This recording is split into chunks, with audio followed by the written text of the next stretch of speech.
How Wolves stifled Arsenal's firing attack. Arsenal went into this game having drawn their last two games to Crystal Palace and Liverpool after a blistering winning run, whilst Wolves had lost their last three games despite a somewhat impressive start to the campaign. Arsenal lined up in a 4-2-3-1 with Torreira and Xhaka playing as a deep double pivot, and Wolves played their usual 5-2-2-1 with Cavaleiro starting on the left over Diego Jota. With Xhaka and Torreira playing as a deep double pivot, Wolves' front three could sit higher up the pitch in order to press aggressively whenever the two received the ball. This led to a slow build-up play from Arsenal in the first 15 minutes, as any time Xhaka or Torreira received the ball, Costa and Cavaleiro would cut off passing lanes into Iwobi or Ozil, who sat wide of Moutinho and Neves. Essentially, Wolves created a box around the two Arsenal centre midfield players. In this situation, Arsenal's lack of a ball-playing centre-back was shown to be a weakness, as neither Holding nor Mustafi had the confidence or ability to drive out with the ball with pace and break outside the Wolves midfield box. This led to many aimless balls thrown forward in the hope that Lacazette or Aubameyang would force an unlikely mistake from the Wolves back three. Wolves defensively were excellent all game, which can be seen as Arsenal's XG was only 0.97, whilst Wolves finished the game with an XG of 1.9. Conor Coady was the man of the match in my opinion, with a number of goal-saving blocks, no positional errors, as well as a few timed tackles when the ball went into the striker's feet, as well as some excellent long-range passes. Arsenal lacked any sort of incisive passes from the midfield pivot into Ozil or Iwobi between the lines, and when Iwobi was found in space on the right, he made a number of sloppy passes which allowed Johnny to intercept.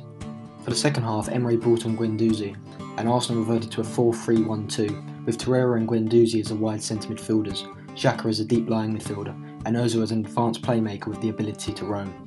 This was obviously used to try to find the wide centre midfielders in the space left behind by the narrow Wolves midfield box, or force Cavaleiro and Costa back to destroy the defensive box and create a flat four in midfield. This did work, but Arsenal don't have the centre midfielders with the ability to find incisive passes, which largely led to lethargic play, while routine balls shifted out to Bellerin for Johnny to deal with easily.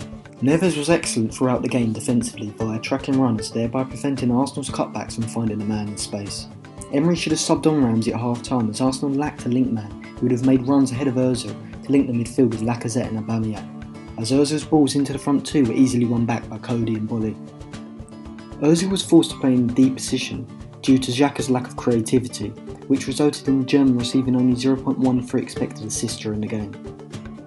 Wolves' brave passes from the back three and the two centre midfielders into the forward line were the main reason they caused Arsenal so many problems on the break. Jimenez is a fantastic deep-lying forward who can link the play, which allows counter-attacks to transition quickly, something a team like Manchester United lack. Arsenal lacked creativity from deep from both centre-back and centre midfield.